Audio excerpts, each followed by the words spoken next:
Have you ever imagined being imprisoned and discovering that the true terror wasn't behind bars, but coming from the sky? This question may sound like something out of a science fiction script, but for me, that night, it was the most brutal of truths. I was no hero, no soldier, no scientist. I was just an ordinary inmate, serving time in a US prison, living a gray and predictable routine where the days dragged on the same way, and the only thing that changed was the force of the wind beating against the bars of my cell.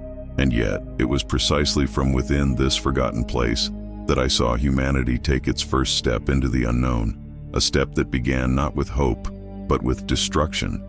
Life behind bars teaches you to get used to specific sounds: the metallic echo of doors closing, the heavy shuffling of guards' boots in the hallways, the din of voices mingling in meaningless discussions, as if everyone were just trying to kill time.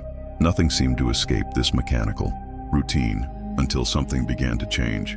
First, it was a distant flash, reflected in the dingy windows of the pavilion. Then, the noises that came not from the hallways, but from the sky. Have you ever experienced this, that feeling that something beyond your reality is about to violently impose itself? Well, that night, I and everyone else who shared that concrete hell felt it at the same time. And what happened next completely transformed what it meant to be alive. What you'll discover now may surprise you. The bars that were supposed to separate me from the outside world suddenly became meaningless, because what came from the sky didn't distinguish prisoners from guards, innocent from guilty, sinners from saints. When the first explosion echoed in the distance, shaking the walls as if an earthquake had struck the prison, I realized the rules of the game had changed. What was the law of men before the power of something that came from the stars? I still remember the looks exchanged between the inmates. There was fear, yes, but there was also something else, a strange flame, almost like hope, because, for many there, the end of the world also represented the end of their sentence. I saw on their faces, scarred by years of imprisonment, a mixture of terror and freedom, as if the arrival of those beings had torn apart not only the heavens, but also the invisible chains that held us captive. And it was in that moment that I understood that the invasion would not only be a collective tragedy, it would also be my chance for transformation. Stay with me until the end, because what I'm about to reveal isn't just a story of survival, but a behind-the-scenes look at the human condition when we're pushed beyond our limits.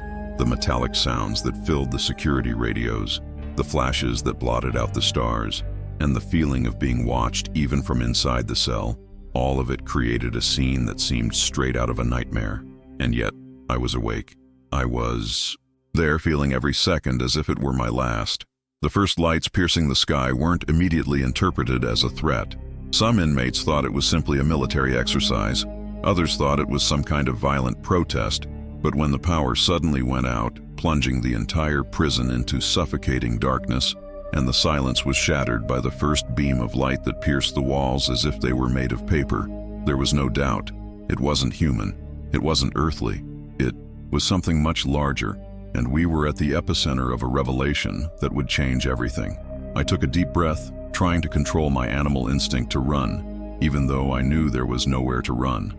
The concrete, the bars, and the steel no longer meant anything. The true limit now was the courage to face something none of us had ever thought possible.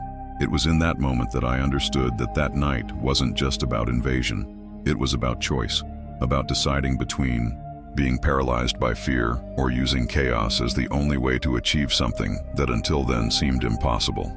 Now I want to go even deeper into this subject.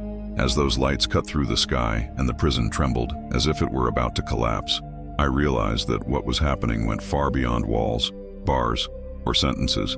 It was an experience that transformed anyone present, because there was no way to leave without carrying a scar for the rest of their lives. And that's why I like to share this story with you so directly, almost like a face-to-face conversation, because deep down, every detail, every sensation can spark your own reflection. If this topic resonates with you, leave here in the comments what has touched you most so far. It could be a thought, a memory, or even an opinion about what you would do if you were in my shoes. I read every comment, and it's through them that this experience gains even more meaning. And that's also why your participation is so important.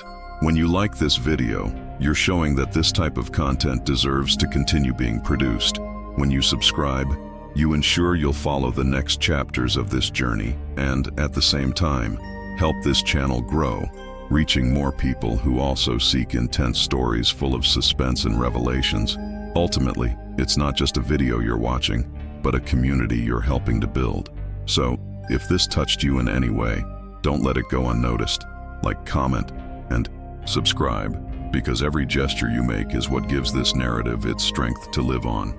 And as all this unfolded before my eyes, I knew I was only at the beginning of something much bigger, and that the real fight for survival was yet to begin. The prison routine had a weight that only those who've been behind bars can understand. Time seemed to stop moving. The hours dragged by as if someone had deliberately extended the clock's hands, making each second a burden. We always woke to the same sound.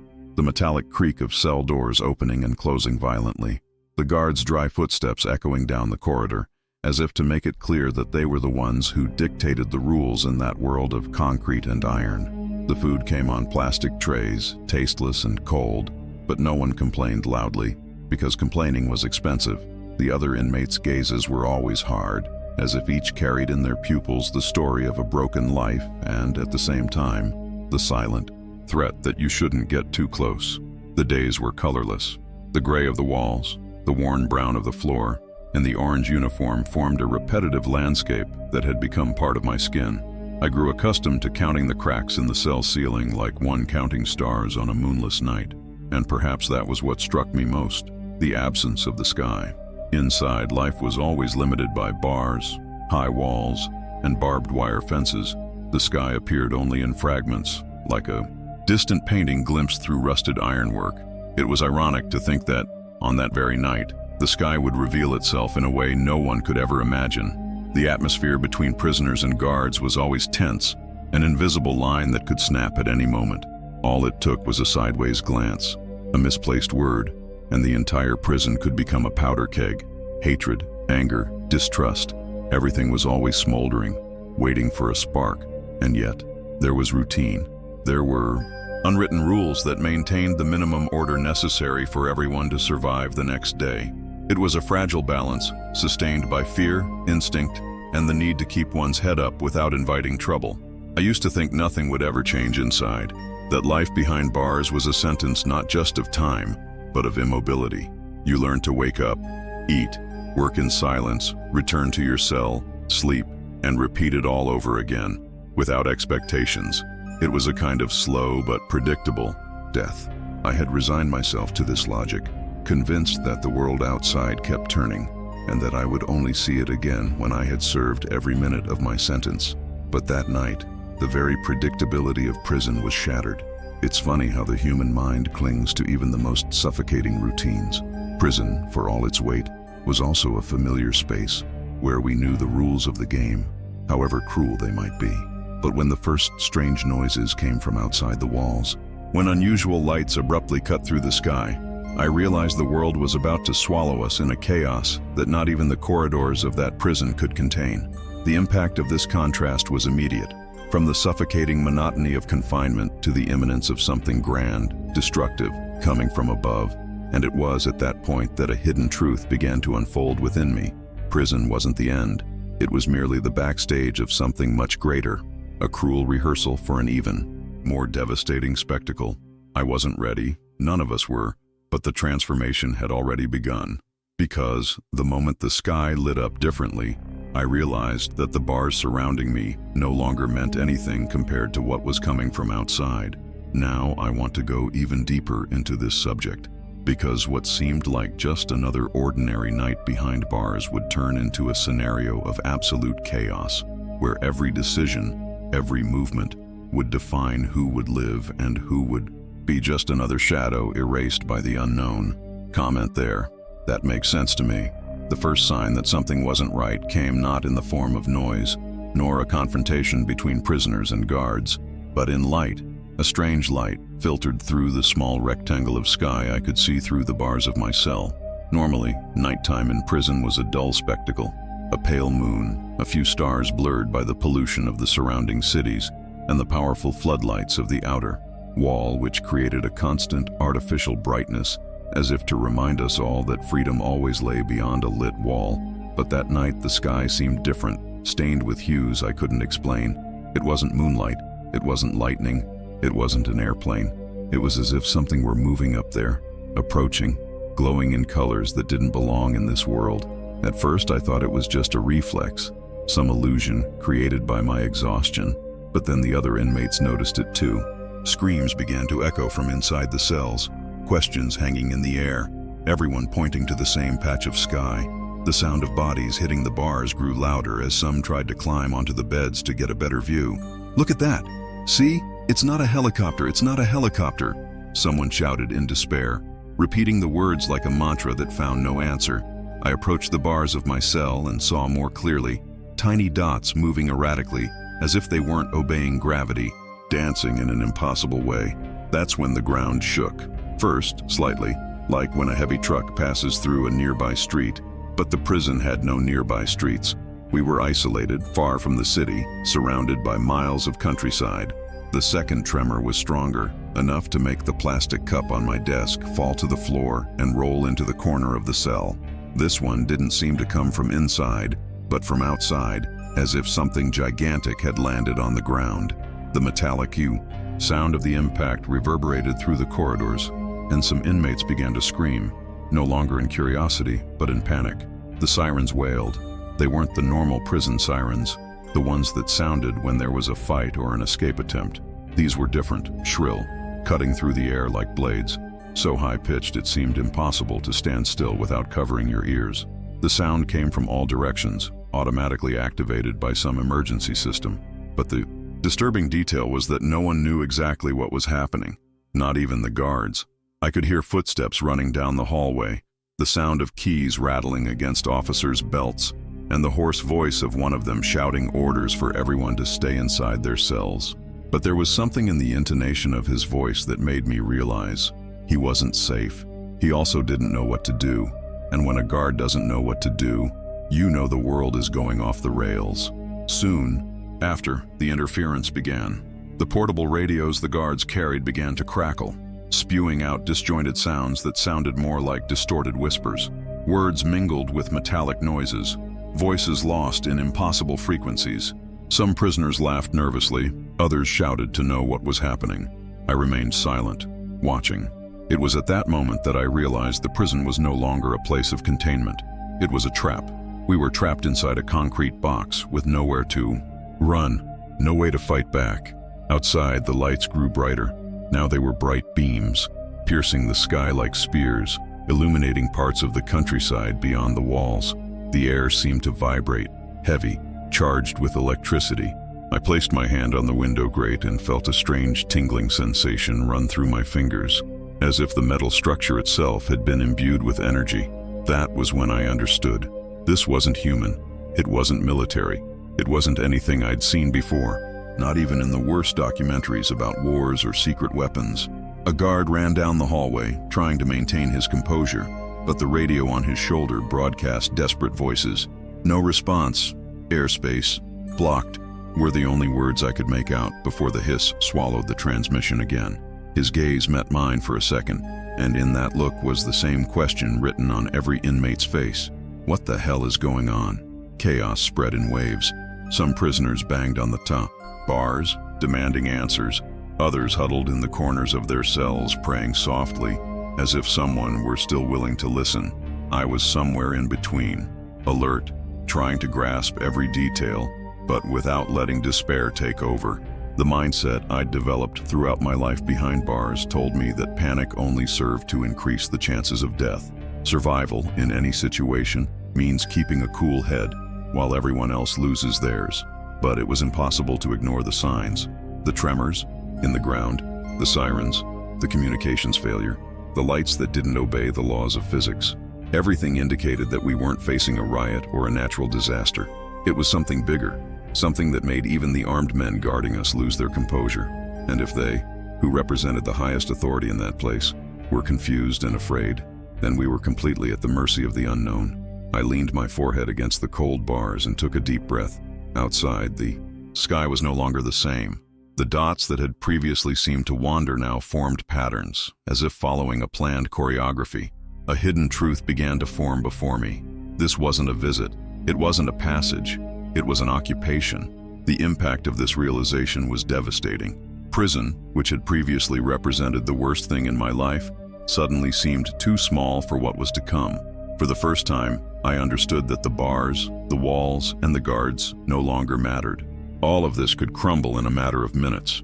The true enemy was not among us, but above us, dominating the sky. Because what happened next showed that there was no longer any difference between being imprisoned or being free. We were all inside a trap much bigger than any cell. The chaos within the walls began with a crack, almost imperceptible, but definitive. First, the lights. They all went out simultaneously, plunging the prison into absolute darkness, so dense it seemed to swallow even the air. The hum of the external spotlights ceased, the corridors went silent, and suddenly even the familiar sounds, the creaking of doors, the jingling of keys, the harsh voices of the guards, vanished, replaced by a suffocating silence. But this silence lasted only a few seconds. Soon after, screams that echoed from every cell, in different tones, different intensities, but charged with the same feeling, fear. I stood up, pressing my hands against the bars, trying to see something in the darkness. That's when I heard the dull sound of metal scraping against metal. Doors. Not all of them, not in an organized fashion, but some began to open on their own, as if the electrical fault had released random locks. The sound echoed like a macabre symphony. Cracks, creaks, chains loosening. Suddenly, part of the prison was no longer a cell, but an open field to the unknown. It was at that moment that panic took hold. Prisoners ran from their cells in different directions, some simply gasping for air, others taking advantage of the collapse to attack rivals, and still others too crazed to know where to go. The guards tried to react, but they were as blind as we were. Flashlights cut through the darkness, reflecting off terrified eyes, but the batteries didn't seem to last. And in the midst of this collapse, it became impossible to distinguish who was enemy and who was ally. The boundary between prisoner and guard dissolved in the face of the greater fear coming from outside. I saw shadows jostling in the hallways, heard punches, heard blind shots fired, but nothing brought order. It was every man for himself, as if the prison had become a sinking ship in the middle of the night. Some guards shouted orders, but their voices were drowned out by the collective noise. Back to the cells! They tried to maintain hierarchy, but the truth was that no one controlled anything anymore. Not them, not us. Power had completely slipped from human hands. Outside, the sounds were even worse. A metallic clang reverberated like thunder, and each time the sky lit up through the cracks in the windows, beams of light could be seen cutting through the air and striking the watchtowers. The wall shook. The emergency sirens, which were supposed to guide the guards in critical moments, were nothing more than static screeches. It was as if everything had been ripped away from us at once. Power, communication, security. It was at this point that I realized the true extent of the danger. The prison, built to contain us, now became our greatest risk. We were caged in an arena, an easy target. If before the walls and bars represented power and authority, now they were merely the framework for a massacre about to happen. The mentality changed immediately. Guards who minutes before had been shouting orders were now shoulder to shoulder with prisoners, trying to find a common way out. It was a brutal transformation. The hierarchy that separated us was shattered by the simple realization that the threat came not from within, but from without. As I ran through the corridors amidst the chaos, I saw a guard who had previously made a point of humiliating the inmates by firing his gun into the air, not to assert authority, but to try to ward off those who approached in desperation. The same man who had treated us like animals now had the same savage look, the same heavy breathing, the same expression of someone who knew time was running out. It was impossible not to think. We had all been reduced to the same condition, trapped in a space that no longer offered any protection. With each passing second, the feeling of helplessness grew. The ground vibrated, the walls creaked, and a burning smell seemed to come from every corner. The main gates were partially open, stuck at crooked angles like gaping maws that prevented full passage. Some tried to force their way out, others banged against the bars, unaware that the situation outside was even worse. No one knew what to do, and perhaps that was the most disturbing detail. There was no leadership, no plan, no apparent salvation. It was as if the prison had stopped being the safest place and had become a trap, and we were trapped inside, waiting for the invisible enemy's next move. Fear was no longer just collective and seeped into every fiber of my being, revealing that from then on, every choice would be a fight against the inevitable. Because what came after this collapse within the walls showed that, faced with the unknown, even the notion of freedom becomes a fragile illusion, ready to be crushed. The decision to escape wasn't born as a heroic act, nor as a romantic desire to taste freedom. It arose as a visceral instinct, the same force that makes a cornered animal bite the bars that hold it captive. The prison, until minutes before an absolute symbol of control and order, had become an unstable cage about to collapse. Every tremor that shook the walls reminded me that we were being crushed between two equally cruel choices: stay to die like rats trapped in a cage, or run into the unknown and risk everything. The courtyard was filled with shadows and smoke when I reached the half-open door of the main gate. The scene was absolute chaos. Guards who had previously seemed unbreakable trembled alongside desperate prisoners, sharing the same panic. Some shouted for us to wait. Others were already running without looking back. Hierarchy had disappeared, and in its place was only fear. In that moment, I realized that no one was a prisoner or an authority figure anymore. We were merely potential survivors, trying to decide whether to brave the abyss outside or remain inside a structure that no longer offered any guarantees. As I watched the crooked exit, I felt my heart pounding so hard it nearly deafened me. Outside, flashes of light illuminated the horizon, and the sound of ships echoed like endless metallic thunder. It was impossible to tell if there was any chance of escape, but one thing was clear: remaining there would be a condemnation even quicker than any sentence written by a judge. Survival mentality overcame logic. I couldn't think about the future. I couldn't think about justice. I couldn't even think about freedom. The only question remaining was, how could I survive another night? I didn't run for freedom. I ran because I wanted to live one more night. That phrase echoed in my mind like a confession, a secret I never planned to reveal, but which, under those circumstances, was the only truth possible. Running away meant facing creatures no one understood, risking annihilation by the unknown. But staying was worse. Staying was subjecting ourselves to being hunted within walls that, instead of protecting us, handed us over as easy prey.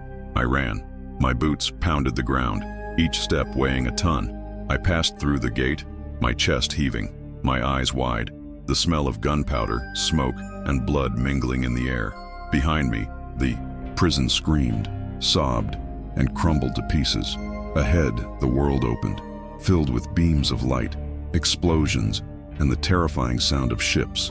I knew I was trading one prison for another, but at least outside there was a chance, slim but real, of staying alive. What I found beyond the walls proved that the real fight for survival was just beginning, and that every wrong decision could be the last act of my life. As I passed through the prison's crooked gates and my feet finally touched the cracked asphalt of the road leading out, I realized the real nightmare wasn't the concrete walls behind me, but what awaited me outside. The initial silence was almost deceptive, as if the world had held its breath for a moment. But soon, sounds began to arrive in uneven waves. Distant screams, muffled explosions, the steady, metallic rumble from the sky, as if something gigantic vibrated above us all the time. It was the soundtrack to the end of the world, and I was walking headfirst into it. The road, which on any other day would have been filled with cars coming and going, was now deserted. The wind carried ash and dust, and in the distance, the horizon was tinged with an unnatural reddish light. I began walking toward the nearest town, and each step seemed to lead me into a scene of destruction. The first houses I encountered had wide-open doors, like mouths gaping in despair. Some were ablaze, others empty, but all bore the same mark: haste, the haste of someone running away, abandoning everything, trying to escape something unstoppable.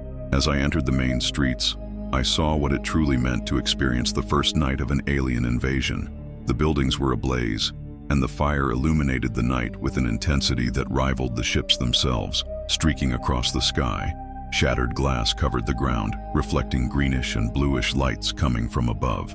Beams descended from the ships like columns of energy, striking buildings and sucking in bodies so brutally it seemed to rip out the soul. I saw people running in despair, some trying to hide in alleys, others struck by the light and simply vanishing into thin air, swallowed as if they had never existed. Cars were overturned on every corner, some still burning, others with their doors open and headlights flashing incessantly, as if the electricity was being devoured by the same interference I'd seen inside the prison. Traffic lights flashed in confusing patterns, red and green, simultaneously creating a macabre dance of colors that no longer meant anything. The city, which had once followed a predictable routine, was now a stage of ruins. I walked, trying to stay in the shadows, avoiding the main corridors, because every time a beam of light descended from the sky, there was no time to run. It was immediate. I saw a man trying to pull his little daughter by the hand, running as fast as he could, when suddenly the light descended upon them. The man was swallowed up in seconds, screaming in a way that echoed in my chest. But the girl fell to the ground, escaping the beam. She remained paralyzed, staring into the void where her father had been seconds before. I couldn't move to help her. Fear kept me glued to the wall where I was hiding, and guilt burned inside me. Because right then and there, I realized that survival meant making decisions I never thought I'd be capable of making. The air was thick with smoke and a metallic smell, like burnt iron mixed with sulfur. Every breath was a battle, and my throat scratched as if I were swallowing ash. In the distance, I saw military helicopters trying to fight back, firing at the ships. But with each rocket launched, the response came in double measure. The human aircraft were shot down easily, falling like fragile burning toys, scattering debris across the city. The contrast was devastating. On one side, our desperate attempt to resist. On the other, their cold, absolute efficiency. The streets were littered with bodies, some motionless, others still crawling for help. I saw groups of survivors trying to organize themselves, barricading store entrances, shouting to one another. But each time a ship approached, the effort dissolved into screams and running. No one had control. No one had answers. It was every man for himself, and fear united us more than anything else. The sense of community disappeared when the light faded. In those moments, there was no solidarity, only instinct. I kept walking, keeping my eyes on the sky and my ears straining for every sound. The ships didn't move like planes or helicopters. They glided unnaturally, too fast, too silent, until the moment they decided to act. And when they did, the world shook. I saw one hover over a skyscraper. An instant later, the top of the building was ripped off as if it were made of paper, and a flash of light exploded in all directions. The people inside simply vanished. This wasn't a war. It was a harvest. I was trying to absorb every detail, because somehow I knew this memory would be the only proof that any of this had happened. But it was impossible not to feel the emotional impact. My heart was beating so fast it felt like it would rip out of my chest, and my legs trembled with every corner I turned. The city that had once been alive, full of voices, sounds, and movement, was now a labyrinth of ruins lit by fire and the cold eyes of machines that weren't ours. The world was no longer the same. With each step, the transformation within me became clearer. I was no longer just a convict who had luckily escaped. I was in the midst of a revelation no one ever imagined they would witness. It was living proof that our existence could be crushed in a matter of hours, that our entire civilization was too fragile to face forces coming from outside. And the most terrifying thing was that, even amidst so much chaos, I perceived a pattern. They weren't just destroying haphazardly. There was method. There were choices, as if we were being studied, analyzed, separated into those who would be taken and those who would be left behind. I walked to a central square where families once gathered on Sundays. Now it was reduced to rubble. The trees burned like torches, and amid the destruction, I saw a group of people kneeling, praying aloud. They looked to the sky not as enemies, but as gods. It was a disturbing but real scene. Some had given up fighting, believing we were facing something divine. This mixture of belief and despair made me realize how the human mind adapts even to the impossible. I kept going because stopping meant dying. I hid in a destroyed pharmacy with overturned shelves and medicines scattered across the floor. There, I took a deep breath and tried to organize my thoughts. The world was no longer the same, and I needed to accept that. Prison had been only the beginning of my journey, but now the real battle lay before me, surviving on a planet that no longer belonged to us. Now I want to go even deeper into this subject, because what happened when I realized how they chose their victims revealed an even darker truth about the invasion and about the role we humans were destined to play. Comment there. That makes sense to me. I was hiding behind the shattered pharmacy counter when I saw, for the first time up close, what until then had been just a murmur of light and noise in the sky. A blue-green flash swept across the street like a silent tide, and for a second, all the dust suspended in the air shimmered at once, as if the world had been encased in liquid glass. The sound wasn't like that of engines. It was a low vibration, felt more in the chest than in the ears, a frequency that made bones vibrate and skin crawl. The smaller craft, a scout perhaps, swooped down to the height of the streetlights. Its surface didn't feel like metal. It was living skin, made of plates that rearranged themselves like scales, forming hexagonal patterns that opened and closed. Breathing. I should have run, but I was mesmerized, paralyzed by that paradox of beauty and terror. The craft passed so close I could see soot residue clinging and being repelled, as if an invisible field was clearing the air around it. Below, a set of lenses rotated, each pointing at a different point on the street, mapping heat, movement, pulse. When one of these lenses aimed at the adjacent facade, a thin beam swept inside and ripped a door from its frame without even touching it. The impact wasn't an explosion, but a displacement, as if reality had been pushed a few inches out of place. I felt my stomach turn. This wasn't technology I could compare to anything. It wasn't human. It was then that I saw a silhouette staggering at the intersection. A man, a torn suit, a tie hanging from his neck, his eyes wide as if searching for an exit that no longer existed. He ran, stumbled, got up, and the ship followed him with the methodical patience of a predator. The narrow beam touched his chest for an instant. His body froze, muscles rigid, and then began to float a few inches, as if the air supported him. There was no scream. There was surrender. The man was pulled in gently, like a hooked fish, and disappeared inside the ship, swallowed by the translucent belly that opened and closed seamlessly. The street was empty again, except for the echo of what had just happened. I took a deep breath and the hidden truth set in. This wasn't just an invasion. It was a hunt. My instinct screamed at me to stay in the shadows. I remembered the harsh lessons of prison. Control your breathing, lower your profile, move when others look away.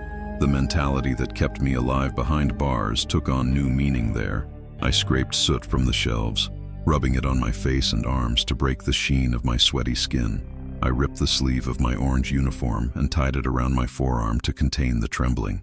Every decision, no matter how small, felt immensely weighty, as if it could tip the scales between continuing the journey or becoming a statistic of ruin. I ducked out of the pharmacy and crossed to the other side of the street, where a laundromat burned like an altar. The heat was suffocating. Each breath seemed to swallow rust. That's when I heard something different from the drone of the ships. Footsteps. They weren't human steps. They had an irregular metallic rhythm, like someone stepping with their heel, and, a microsecond later, with a second, invisible, foothold. Around the corner, a tall figure appeared. It wasn't armor. It was a body. Long, with joints in places my brain stubbornly denied, and a head covered by a translucent membrane where shiny facets throbbed like compound eyes. Every movement seemed calculated to conserve energy. It was the image of efficiency. I felt an absurd urge to observe, to catalog, as if curiosity were stronger than the instinct to flee. Fear and fascination, woven into the same taut rope. The creature raised what I thought was an arm, but it was more complex. Segments that opened like rigid petals, revealing a matrix of dots that aligned toward me. A chill ran down my spine. I took a step back, certain I had been seen. But before the beam reached me, something scurried down the adjacent alley. A pup, mangy, desperate. The matrix spun with a snap, and the light reached it. For a second, the animal hunched as if underwater against an invisible current. Then it was gone. The air returned to its place with a wow, sharp crack. My head throbbed, not just with horror, but with revelation. There was no hatred here. There was method, a selection algorithm. The entire city was a testing ground, and we were variables. I retreated into a half-open garage. The smell of gasoline was strong. The shadows offered a tactile relief, as if I could wear the darkness. Tools hung from the ceiling. I picked up a heavy wrench, only to feel that I still had weight, that I still occupied space that could not be reprogrammed by a beam of light. From the street, another scout descended. This time, I could see the belly more clearly, layers that resembled organic stained glass, alternating opacity and transparency as it breathed. For an instant, I swear I saw shapes inside the craft, not people, but outlines, as if the interior reshaped whatever it captured, wrapping it in geometries my brain refused to accept. The ground shook, not like before, when the impacts came from far away. Now it was close. The shadow of the, larger ship, the one that looked like a suspended continent, blackened everything. The world lost its sense of up and down. Dust rose like inverted snow. The gravitational field, whatever it was, shook my balance. I leaned against the hood of a car and felt the metal creak under a weight that wasn't mine. The ceiling tiles vibrated in an eerie harmony, and for a second, I was absurdly certain that the sound recognized me, as if an identity scanner were touching my bones. My name meant nothing. My heat, my rhythm, my fear, that yes, was the signature they were reading. I returned to the street when the tremor subsided. The elongated creature was gone. In its place, 2 cylinders floated, spreading a fine mist that smelled of ozone and salt. When the mist touched a broken display window, the glass became opaque, and instantly, a grid of symbols glowed across the surface, as if someone were writing on the other side. They weren't letters, they were instructions. The pattern flickered, and the cylinders separated, covering opposite areas. I understood, in a flash, the principle. They marked territory, delimited gathering zones, directed our escape routes to corridors where we would be easier to capture. Shepherd and flock, except the flock ran in mazes it couldn't see. I walked along the side of a supermarket, my heart pounding in my throat. In the parking lot, 2 survivors were trying to lift an overturned van. They were dirty, exhausted, their eyes wide. I made to help, but the buzzing changed tone. The air grew thick, and I realized too late, the shadow advancing like an eclipse. I shouted for them to duck. One of them ran, the other froze. The light reached him first. He vanished silently, as if he'd been erased from a photograph. What remained was a strangely cold void, like opening a freezer door in the middle of summer. The one who ran looked at me with anger and gratitude at the same time, as if I were to blame for still being there. There was no justice. There, only fleeting choices, split-second decisions, and consequences as long as a lifetime. Behind the market, I found a cluttered hallway. Water bottles, boxes, a dented shopping cart. I ducked in, pulled the cart to camouflage the entrance, and tried to listen beyond the hum. There was another sound, distant but insistent. Voices on the radio. Noise, broken but human words. North, gas pipeline. Shelter. I fixed the antenna of an abandoned transmitter near a newsstand and slowly turned, searching for a balance in the static. The voice returned, clear for half a second. They track spikes, adrenaline. Avoid running in open fields. The advice seemed like a whisper from the future. The algorithm didn't choose randomly. It read our fear. It preyed on our excitement. The body that reacts becomes a beacon. The one that fades becomes a shadow. I breathed slowly, counted to 8, held it, and let it out in 4s. I felt my pulse slow, the world returning to the cold focus of survival. The transformation wasn't just the planet's, it was mine. I learned behind bars that winning isn't always about going head-to-head. Sometimes it's about disappearing into the cracks, becoming background noise in the background of a tragedy. I pushed the cart back and crossed the block, maintaining the posture of someone who doesn't challenge, of someone who doesn't react. The smaller ship streaked across the sky above me, so close I could see my own shadow fade and reappear as the beam passed. I didn't look at it. I kept going. Each step was a decision to not be seen. At the end of the avenue, the square where families played on Sundays was now a collection field. Bicycle-sized drones spun in perfect circles, emitting clicks that resembled cracking ice. In the center, a low structure pulsed like a mechanical heart, and from within it, thin filaments spread across the ground, disappearing into the cracks in the asphalt. Where the filaments touched, the dirt rearranged itself for an instant, forming patterns that quickly disappeared. Maps, trajectories, predictions. The revelation hit me with a quiet force. They weren't improvising. They were predicting. Every route, every refuge, every human reflex. Everything had already been ingested by the system surrounding us. Still, there were flaws. A powerful pulse shook the air, and for a moment all the drones tinkled like out-of-tune bells. A building collapsed 2 blocks away. Dust and sparks flew high. Amid the collapse, the perfect mesh tore. People emerged from an underground parking garage and ran in the wrong directions. The wrong ones, according to the algorithm. 2 reached a narrow alley that the beams didn't completely cover. They disappeared into the shadows. That ignited something in me that wasn't hope, but stubbornness. Not even a hunt is absolute. Every strategy has edges. Every network has cracks. I walked away from the square with measured steps, my legs feeling heavy and my head surprisingly clear. The world was unrecognizable, but an ancient principle remained true. Those who understand the hunter's logic increase their chances of returning home. And if there is no longer a home, it increases their chances of seeing the next dawn. Being a pilot, a police officer, a priest, a scientist, none of that mattered here. I was an ex-con relearning to use my body as a tool and my mind as a shelter. And as the entire sky vibrated like a living dome, I knew my greatest act of rebellion would be to remain whole, reducing my trail to silence. Because when I finally figured out how to dodge their attention, not always, not for long, but long enough, I also discovered the price of this strategy and the kind of mark it leaves inside where no beam can reach.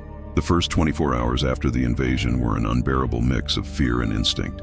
There was no time to reflect on who I had been or what I had done to be trapped until that night. What mattered now was every step, every breath, every glance cast skyward. It was as if the entire city had become a living maze, full of invisible eyes watching, waiting for any mistake to be the cue to erase me from existence. I quickly learned that the only way to resist was to cower in the shadows. The alleys became my home, the abandoned buildings my refuge. Every broken wall was a temporary shield, every deserted corner a chance to advance unseen. Silence was my only ally, and even my heart seemed too loud when the beams passed so close. They heated my skin. I moved as I had learned in the prison corridors, slowly, alertly, always suspecting that every noise was a trap. The survival mentality that had kept me alive behind bars was now the same one that kept me from being sucked into those lights. My days in prison taught me to use whatever I could get my hands on. There, amidst the destruction, that meant picking up pieces of twisted iron to break down doors, using torn clothes as cloth to camouflage the shine on my skin, and even rubbing ash on my face to avoid reflecting light. Any detail could mean the difference between being seen and remaining invisible. There was a cruel logic to it all. Those who moved too quickly drew attention. Those who barely hid were swallowed up. I needed to think like the hunted, but move like the hunter, choosing each route with the coolness of someone who knows the world has become an arena. It didn't take me long to realize I wasn't completely alone. Every now and then, amid the silence, I saw signs of other survivors. Hastily broken doors, food scraps scattered on a staircase, blood-stained footprints leading to a stained wall. Sometimes I'd catch a quick glance with someone hiding in another alley. They were brief, silent encounters, made only of gestures. There was no trust, no time for alliances. Each followed their own shadow because any second spent approaching could be the same one that gave away their position to the ships. Still, seeing other human faces, even for a moment, was enough to remind me that the entire race hadn't been wiped out yet. The sky never completely darkened. The ships remained there, like predators circling their prey, illuminating the night with their beams that descended at unpredictable intervals. This forced me to never truly rest. I dozed against damp walls, always with one eye open, always ready to run. My body ached, my throat burned, but my mind refused to rest. And it was in this state of constant alert that I understood my identity had changed. I was no longer a fugitive from prison, no longer someone running from the law or justice. I was simply a survivor of something greater than any conviction. I remembered the feeling of being behind bars, how small and suffocating the cell had seemed. But outside, in the empty streets, I realized the entire planet had become a prison without walls, where the sky was the true jailer. With every corner I turned, with every shadow I used as shelter, I felt my body transform into something new. It wasn't strength, it was adaptation. It was the awareness that to stay alive, I needed to become part of the darkness, dissolve into it until the eyes of the machines could no longer distinguish me from the ruins. I wasn't just a fugitive. That night I became a survivor. That phrase echoed within me like a sentence written by fate itself. The past didn't matter. The guilt didn't matter. The shame didn't matter. What defined who I was now were the decisions made amidst the smoke. The moments when fear and courage balanced on an invisible razor's edge. I was learning to live in a world that was no longer ours, and this was just the first night. Now I want to go even deeper into this subject, because as I realized how I survived those 24 hours, I also began to understand that there was a hidden price to pay for every choice I made, an impact that went far beyond the flesh and body, reaching the mind and soul. Comment there. That makes sense to me. Prison taught me to be tough, enduring hateful stares, swallowing the heavy silence of the cells, living each day as an invisible battle in which the mind had to resist lest the body surrender. But nothing, absolutely nothing, prepared me for seeing the earth being taken before my eyes. The bars, the walls, the rules, and the punishments that once seemed definitive were now nothing more than fragile memories compared to what was towering over us. The entire world had become a much greater prison, and the jailers were no longer human. As I walked through the ruined streets, with the echoes of screams still echoing among the destroyed buildings, and the sky burning with colors that shouldn't exist, I understood that survival wasn't just about escaping the lights or the creatures. It was about facing the brutal transformation taking place within me. This awareness that there was no going back to what we were. The hidden truth was clear. We were facing a new order, an impact so profound that it would forever change the way we viewed life, death, and everything in between. What if that first night was just the beginning? If the beams of light that sucked in the people beside me were just a taste of what was yet to come? The journey that lay before me wasn't about freedom, but about resistance. What lay ahead could be even worse, and yet it was impossible not to keep moving forward, because every second lived was already a victory against something that seemed unbeatable. I took a deep breath, feeling the weight of ash in the air, and realized that the future was no longer about serving time or gaining freedom. It was about surviving what none of us ever dreamed of facing. If you've made it this far with me, it's because this story touched you in some way, and that's exactly why I want to invite you to continue this journey with me. Subscribe to the channel so you don't miss the next stories. Each one will delve even deeper into this universe of suspense, survival, and revelations that we've only just begun to explore. Enjoy and leave a like because it shows that this type of content makes sense and deserves to continue. And I really want to know who was with me until the end of this story. Write in the comments, "I'm with you until the end." That way I know you're part of this community that resists, even when everything seems to be falling apart. Now take a deep breath, because the next video is coming, and it could take you even further than you imagined.